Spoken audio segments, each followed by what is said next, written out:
I'm Scott Munn, along with Tug Cowart in the Warrior Alliance Network studios in Atlanta, Georgia. Talk about success after service. Today we have the rare honor of talking with a medical doctor who is also a Brigadier General in the U.S. Army Reserves. General Jennifer Marrast Host is the Army Reserve Medical Command Commanding General and Assistant Surgeon General of Mobilization and Reserve Affairs. She went to Hunter College in New York City. Okay, you want me to start over? Yeah. Okay, here we got a clip. You said commanding general. You forgot the deputy. Let's say the word deputy. That's going to get us in trouble. Yes. With everybody. The DOD, everybody. Okay, here we go. It's a mess. My notes look like this. I know. I see that. It's not usually that way. I know it's not. You just got the wrong info. One must be agile. Yes, ma'am. Well, we appreciate your patience. Thank you. Plus, we do have that one recorded nice one that we can drop in right there. And yeah. I said it just the way I'll say it, but I'll try to do it right again so Tug doesn't have to do the edit. All right.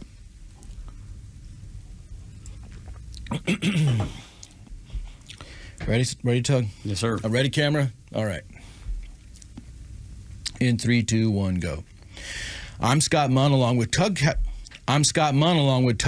in the Warrior Alliance Network studios in Atlanta, Georgia. Talk about success after service. Today we have the rare honor of talking with a medical doctor who is also a Brigadier General in the U.S. Army Reserves. General Jennifer Marrast Host is the Army Reserve Medical Command Deputy Commanding General and Assistant Surgeon General, Mobilization and Reserve Affairs. She went to Hunter College in New York City, then became a medical doctor at Rutgers University School of Medicine and is board certified as an emergency medicine physician. She balances her military leadership responsibilities with a civilian medical career right here in Atlanta, Georgia, where she's worked with Kaiser Permanente and recently accepted a position at the Atlanta VA Hospital. So let's get some strong advice and leadership from Jennifer Marrast Host. Welcome, General, to the Warrior Alliance Network. Thank you. Glad to be here. It is such a pleasure to have a general with us, and it's an honor to be with you. Talk about your day, like a regular standard day, the responsibility of a Brigadier General in the U.S. Army Reserve. So my day really starts with my civilian job at first, right? And so during the day, I am Dr. Marrast Host. I am also the Chief of Staff of Education at the Atlanta VA. Also dual-hatted as the designated education officer. When that day is done, when I go home, I become General Marrast Host, and I start my Army day where I do everything that is required for the Army on a whole as far as the Army Reserves. Wow. I mean, what a day. So help me understand that, though. So let's say your day at Emory ends at 5. Not Emory. What is it? The VA. VA, sorry. Let's say your day at the VA ends at 5. Where does the general pick up? Like, and what does that look like? What does that? Take me through that part of the day. Is it like? Are you like Batman? You got to go change your uniform, right? Or do you put on the uniform? Or what is the difference? I mean, I know working at the VA is a big deal. It's a huge deal, and we appreciate it. But I want to know about the military, the Army Reserve side. Yeah. So there are days when I do go home and I put on the uniform, and because I have to be on calls. And there are other days where I get home and it's straight to my office at home and I start the day. I have different calls with different units that I manage, and there are calls with leadership that goes on, and we do most of our calls late in the evening because we're all Army Reserve soldiers who have civilian jobs. So our Army day happens throughout the day, but most of our meetings and decision makings do occur at the end of a regular work day. Is that 5 days a week, 7 days a week? That's 7 days a week. We are Army Reserve 7 days a week. When do you have downtime? What's that? Yeah, exactly. It got real quiet there for a minute. So, General, before the show, actually, last night, Scott Johnson, the president and CEO of the Warrior Alliance, told me that you had just, accepted this position with the Atlanta VA hospital, and you're now working with their new executive director, our friend Kai Menser, who we've had on the show. And I'd like you to talk a little bit about what your role is going to be at the Atlanta VA, just a little bit, and also, Kai seems like he's an Army captain. Retired, I guess, and he's in there kind of cleaning things up and changing things. Do you sense a change over there? I do. The last time I really was at the VA as a patient was many, many years ago. And I vowed not to go again. But, someone got me there and walked me around and, showed me all the great things that were going on. And, it looked very much like that could be home for me. Values lined up. That's and encouraging. So, yes. And so I am very proud to be at the Atlanta VA working with Mr. Menser, working with Dr. Norvell, who is the chief of staff of the medical facility. I absolutely love what I do. And what's your role going to be there? So my role there right now, I'm the Associate Chief of Staff of Education.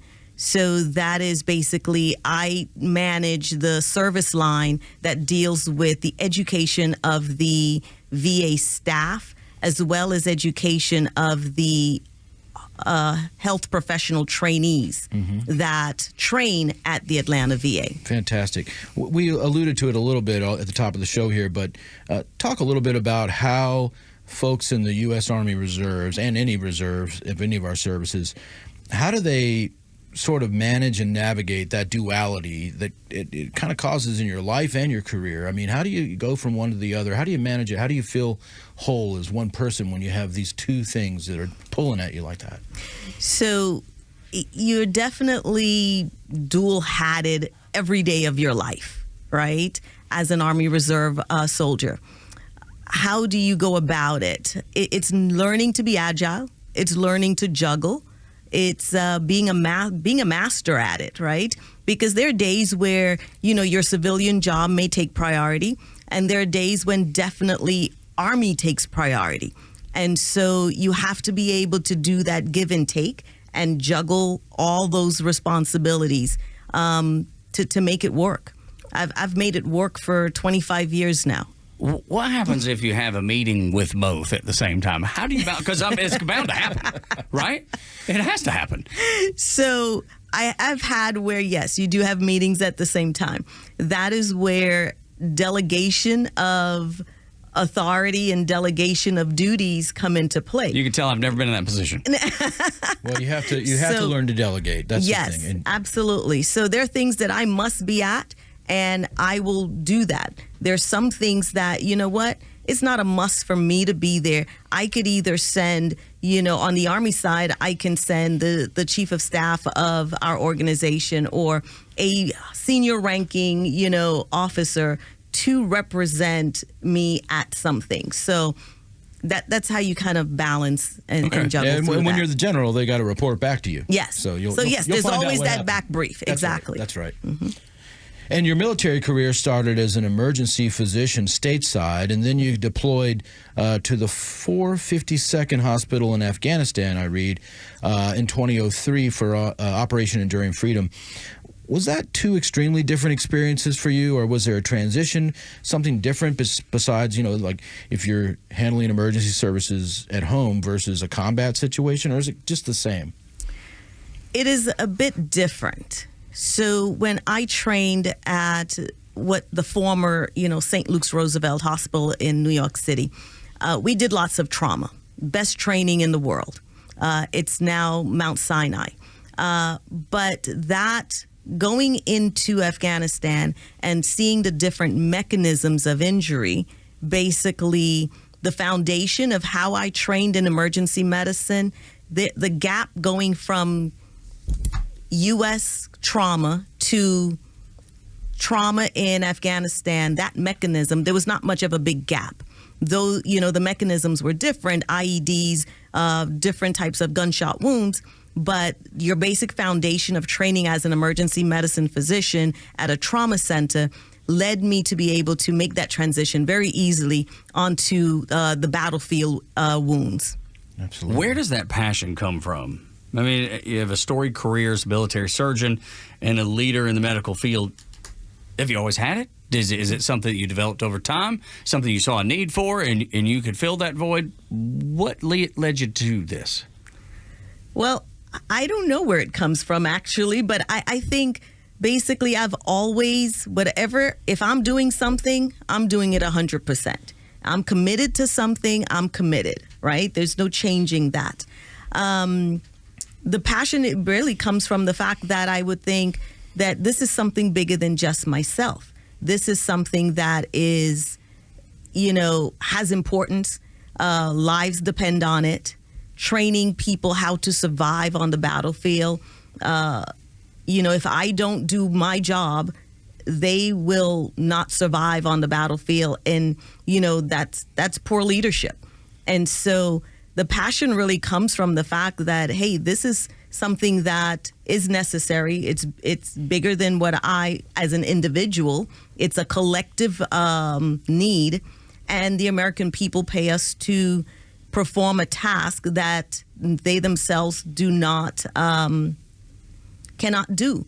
And so there's 1% of the civilian population that serve in the military.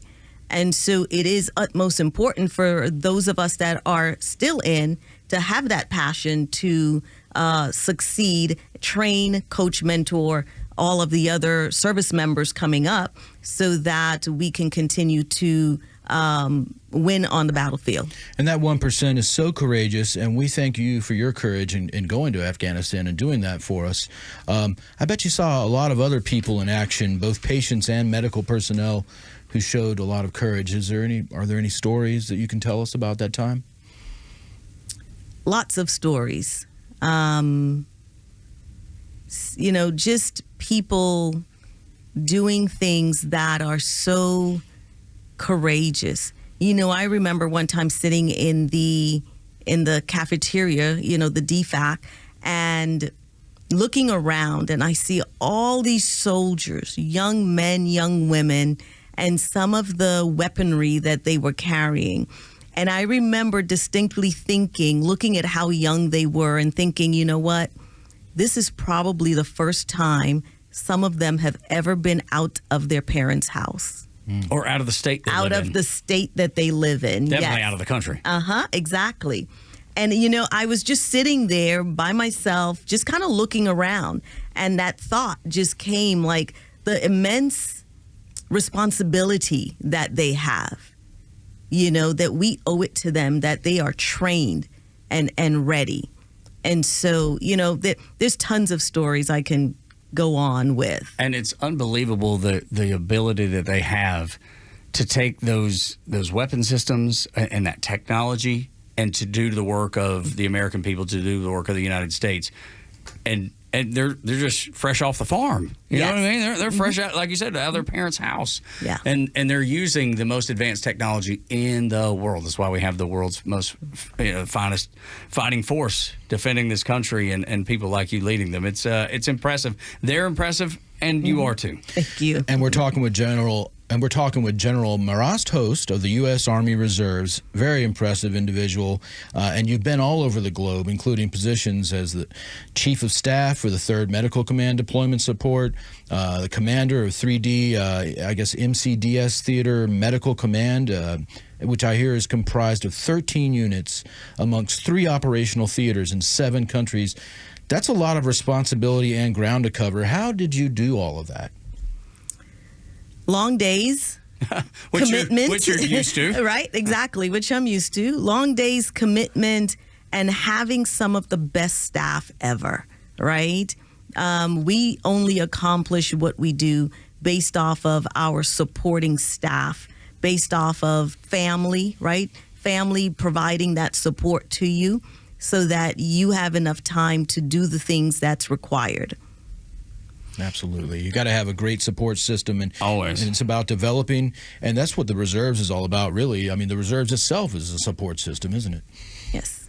Yeah. How did the medical challenges and emotional trials you faced shape your career both as a physician and then coming up through the military ranks? How did it shape?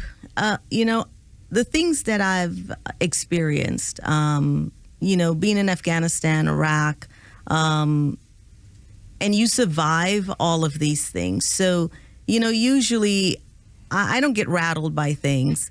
It's, at the moment, no one's shooting at me. I'm okay, right? It's a good day. It's a good day, exactly. It's all about perspective. And I can tell you have an even keel. You just put off that energy. No, yes, thank you. Yes, so it provides you with confidence in the fact that you know that you can do, you will do, and you will succeed. And so, be it medicine, be it from the Army perspective, leading troops, you basically drive forward and get the job done. I love it. That's so impressive. And I know the people around you, like you said, that's the support system, are very impressive as well. Well, it's the Army thing. The caissons go rolling along, don't they? You just have to keep going. What have you seen as some of the biggest challenges for service members in the medical field when they're separating from the military and coming back? Have you seen a lot of challenges? Did you experience challenges? When they're separating from the military, or coming back from overseas coming back from overseas, yes. So I'll tell you, challenges. It's basically being able to leave what you've seen and experienced out there, right? When you redeploy, the people that you, as in the Army Reserve, the people that you were with for the 9 months. You all scatter into different areas because we're all from different places, right? And so when you're out there, you're together every single day. That's your family, right? Those are your battle buddies. And so when you do come home, it's now, well, your battle buddy may live in Virginia. Your battle buddy may live in Pittsburgh, right? And so it's that keeping that connection is difficult. And you miss that support system. You miss that battle buddy that you saw every single day for the last 9 months. And so that's one thing. The other thing is if you experienced trauma, if you were in an area where you had a lot of death and destruction and casualties, the ability to compartmentalize that and return and enter into a civilian population who has no knowledge and no understanding of what it is that you've experienced and how it may have affected you, that's difficult. You bet. Yeah. And so you just have to cope with it, and that's why there's places like the Warrior Alliance or reaching out to your... And the VA, too. The VA, of course, and just reaching out to your fellow veterans and just staying in touch. It's okay to ask for help is one of the messages we like to give here. And there's also been a discussion in the past about combat medics, experiencing barriers to employment when they're translating their battlefield experience into the civilian sector. Have you seen that issue dissipate over time, or is it getting better? What's being done to improve that? I think that is getting much better. In the past, and some of today, the military experience does not translate into civilian experience to put on a resume, right? It doesn't translate well. But there are a lot of resources that can be utilized to bridge that gap, where you may have someone who is a company commander, but when you look at it on a civilian application, how do you apply the knowledge of you as a company commander into a civilian structure, right? So a company commander is someone who can lead teams and projects, right? So you have to get that translation into civilian language to be able to do that. And we're seeing a lot of that happening. But a combat medic, it's like there's nothing like that here, maybe except for ER trauma in the inner city, maybe? Yes. So, like Grady Hospital or something? Yes. So our combat medics definitely has experienced this. And what's happening now is that we're training the medics to be paramedics. So that translates into civilian world. So they would have a paramedic license, understanding and knowing all of the different skills that they have from the military side to translate that onto the civilian side. I'd also imagine that, one skill you could put on your resume if you're a combat medic is that you work well under high-pressure situations, to say the least. And so you could maybe work in another field that is like that. I'm not sure exactly what that would be, but you can find that through people like the Warrior Alliance. Yes, ma'am. How do you see an organization like the Warrior Alliance providing assistance in this area for people transitioning out of the military from your view? Yes, so having that connection to the Warrior Alliance gives our service members the resources to make that transition, right? It allows them to have that an area where you have the group of resources that they can be exposed to in order to kind of move forward. And so that is really a great basis of what the Warrior Alliance provides to our service members. What do you say to a young person about pursuing a medical career in the Army? What can they expect? They can expect excellence. I like the way that sounds. Damn, that's right. Mic drop. I will tell you, I work with some of the best subject matter experts in the Army.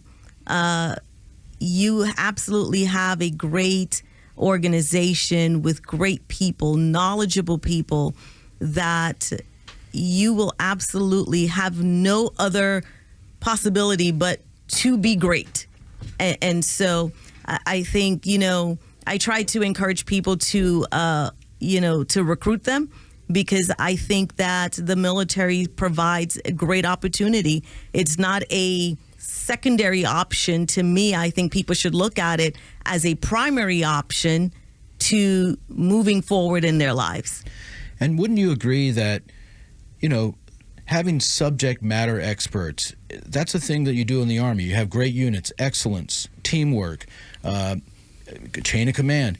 And that's one of the things we're doing at the Warrior Alliance, too. It's like when you come, you're going to feel a similar vibe as to when you were in the military. If you call or you sign up online, and isn't that kind of key for the military or the veteran to come into some kind of a program like that where they're squared away? Yes, absolutely. It gives people a sense of belonging again, right? Once they, have transitioned out of the military, that can provide a sense of belonging to an organization or belonging to a group of people that share values and share understanding, that have that support system. Absolutely. If you're out there listening right now and you're inspired by the General or anything we're talking about, go to thewarrioralliance.org, thewarrioralliance.org, and sign up right now. You don't know what you don't know. You don't know how they might be able to help you. It's sort of like turning yourself in for basic, again, right. in your civilian life. Right, and then they issue you with the clothes you're going to need, the training you're going to need. But they do that in the civilian world, and for veterans trying to translate, just like you discussed, not being able to translate what you did in the military well on a civilian resume. They're able to work with people who can do that for you and hopefully put you in a really, really good position. I know you don't have a lot of time away from the office. I mean, you leave the VA and you go, you put on the general uniform and the Superman collar uniform. devices. Yeah, exactly. When you are, on the off chance that you are, what keeps you busy? What keeps you entertained? What do you like to do outside of work? Well, the family. Okay. Right? That is the time I spend with my husband and my son. Most times we just sit around the house and watch TV or, play some kind of games, just hang out in the backyard. Yeah. And, put some food on the grill, just hanging out? Exactly. Yeah. Just, basic homebodies. Okay. And so that brings joy. TV shows, sports, what do y'all like to watch when you got the TV on? We like to watch detective shows. Okay. All right. I like it. That's super cool. Solving problems. Yes. You're right back to where you started from. Yeah. Give yourself, you don't have to let your mind rest for a little And while. you say you have a son? Yes. Tell us about him. He's 15, Justin. He is in the 9th grade and just started driving. Oh, is that not the scariest thing in the world? Actually, no, he's a really good driver. My son is too, but when the first time he pulled out of the driveway by himself, I was terrified. That's the most scared I've ever been, including my Navy days. So, you know what? I think Dad is more cautious. Okay. I am the go get it. Okay. Right? I like it. And it's like, come on, let's do this. That's right. Let's and get it done. so, was he reluctant at all? Because I'll admit, my son was a little reluctant. I don't even think he cared if he drove or not. He was close to the high school that he went to. He was so involved in playing sports. He was like, I don't have time to learn this driving thing. I got other things. Dad, to do. I'll take an Uber. That's it. Yeah, exactly. no, he was ready to go. He was super excited on his birthday, the day of his birthday. He was up, ready. Mom, Dad, let's go down to the DMV. I have to get, my permit. What about your husband? Is he also military or a doctor? No, he does personal training. Okay. And my biggest supporter. He is the reason I can do all that I do and be all that I can be. Right? That sounds familiar. I feel like I've heard that before. What's his name? Yes, Christopher. Christopher. Mm-hmm. All right. Well, it sounds like you have a wonderful support system and a great family. And that's a blessing in the military because it can be tough on military families. Yeah. And you've navigated it well, obviously. Oh, we've had our struggles, right? Yep. Yeah, sure, everybody does. The deployments. Yeah. That's the reason I got out of the military. Right. That was it. 6-month deployments and met the love of my life. Now married 24 years, and I just knew that I needed to change direction a little bit. And it was a blessing to be in the military, but it was time to change the pace. So and for me, growing up with whether it was TDY or deployment, I mean, it's hard when one of the parents leaves the home, and you guys coped with it, didn't you? Right. Yes. He has been, at home many times with, Justin was very young. And so, but, they made it work. They really did. I think one of the first deployments when I was gone, I thought Justin was maybe about 3. And I thought, oh, my God, he will not remember me, when I get home. Right. And so I on the way over the waters coming home, I was getting myself geared up. Okay, he's not going to remember you. Don't get hurt. Don't feel hurt. He's going to hide behind Dad. You know how little kids do. And let me guess, it didn't happen that way. It did not happen that way. How did he pick me out from everybody else on that plane getting off and came running to me, Mommy? But how could he forget you? Because you're not a general to him, your mom. And we want to thank you and your family for your service to our country. And thank you for joining us today on the Warrior Alliance Network, ma'am. Thank you very much. Thanks for having me. God bless you. God bless America.